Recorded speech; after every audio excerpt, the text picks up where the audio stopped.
All right, let's get right into this. We're about to go deep into the congressional archives to pull out a story about a bill that was literally laughed out of Washington. A bill that, on the surface, looked like total science fiction. But if you dig just a little deeper, it might have been one of the most important human rights laws ever written. So what are we talking about here? It was called the Space Preservation Act of 2001, H.R. 2977. When it first came out, the media just had a field day with it. It was mocked, it was ridiculed, and it was buried. Fast. But here's the question. What if that ridicule wasn't an accident? What if it was all part of a strategy? To really get why this bill became such a joke, you don't have to look much further than the text itself. The language was, well, let's just say it was unconventional. It honestly read like the script for some low-budget sci-fi movie, and for the politicians and journalists at the time, it was just too weird to take seriously. And this, right here, this was the line that basically killed it. The bill called for a ban on extraterrestrial weapons. I mean, once that phrase got out, the whole thing was instantly painted as a total farce. It was the perfect soundbite to make sure nobody would bother to look any closer at the details. But those details are exactly where the real story is hiding. Okay, so let's look at the full list of so-called exotic weapons. Yep, extraterrestrial weapons is on there. So is chemtrails. You can see how these terms basically acted like poison pills, right? But hang on, look at what else is on that list. Psychotronic weapons, electromagnetic, sonic, and plasma weapons. See, those weren't science fiction, not even back in 2001. They were, and they still are, very real areas of advanced military research. So it really makes you wonder, doesn't it? What if the alien stuff was just noise, a convenient distraction? What if somebody put those fringe ideas into the bill on purpose to make sure everyone would look away from the things the bill was really trying to ban? And this is where we find our first big clue. We have to look at what happened next. The original bill, H.R. 2977, was quietly killed.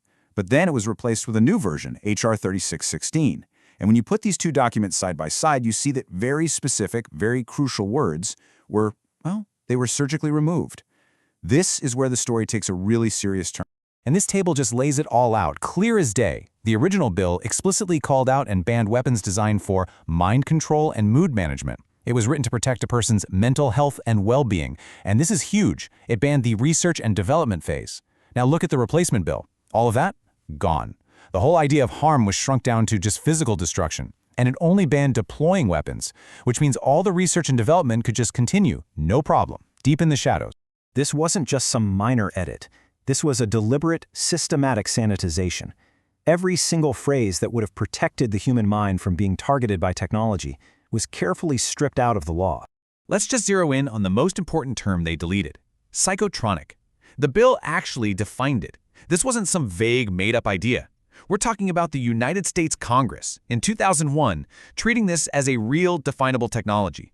A weapon that uses electromagnetic energy to directly mess with a person's nervous system. So you have to ask, who would want these specific protections gone? This gets us to the motive. Why was the Department of Defense so dead set against the original, stronger version of this bill? Well, the answer, as it turns out, was hiding in plain sight. Okay, check this out. This is a memo from the Defense Science Board. It's from 2007, just a few years after the bill was killed off. And it states, right there, that directed energy offers tremendous promise in improving operational capabilities. They weren't calling this stuff fiction. They were praising it as the absolute future of war. And this was not just some theoretical idea. We're talking about specific, funded military programs. The Airborne Razor, the Army's DEM Shred, high-energy lasers, high-power microwaves. The Pentagon was actively pouring millions and millions of dollars into developing the exact technologies that H.R. 2977 wanted to ban from the very beginning, at the research stage. This bill was a direct threat to their entire project portfolio. So, the poison pill strategy? It worked like a charm. By letting the whole world laugh at the bill for talking about aliens and chemtrails, the Department of Defense got the perfect cover it needed to lobby against the parts that actually threatened its secret programs. The bill was literally laughed out of existence, and all that research just kept going. But the story doesn't end there. The bill's failure wasn't just some footnote in legislative history. It had devastating, real-world consequences. I mean, what happens when you failed to ban a dangerous new type of weapon? Well, about 15 years later, the world started to get a very disturbing answer. as American diplomats and spies started getting sick with this bizarre, mysterious illness. And look, this didn't come out of nowhere. Back in the 50s through the 70s, the Soviets were blasting the U.S. Embassy in Moscow with microwaves, an incident we now call the Moscow Signal. Now, fast forward, 2016, reports of Havana syndrome start coming out of Cuba.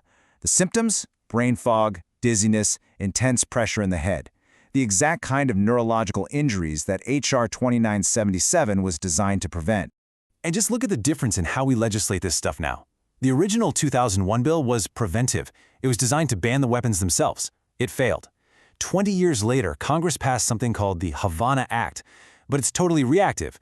It doesn't ban the weapons at all, it just sets aside money to pay the victims after they've already been hurt. And if you think this is a stretch, well, a landmark report from the National Academies of Sciences came to a stunning conclusion. They found that the most plausible cause for the Havana syndrome attacks was, and I'm quoting here, directed pulsed radio frequency energy. In other words, exactly the kind of electromagnetic psychotronic weapon that H.R. 2977 tried to outlaw 2 decades earlier.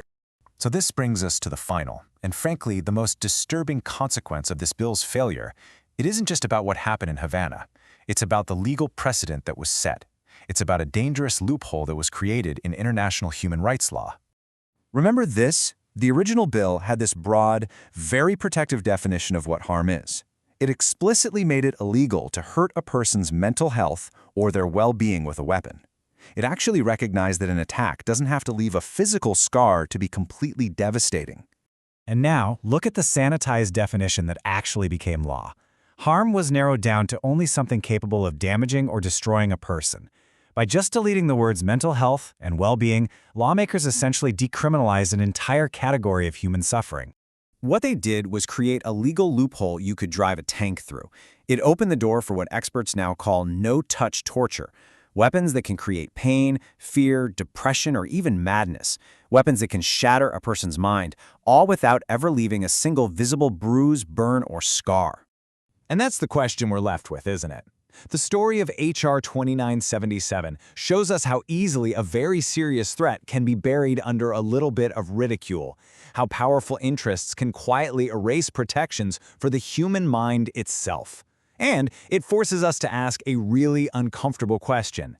In the 21st century, when the battlefield is becoming the human brain, what does our law actually protect?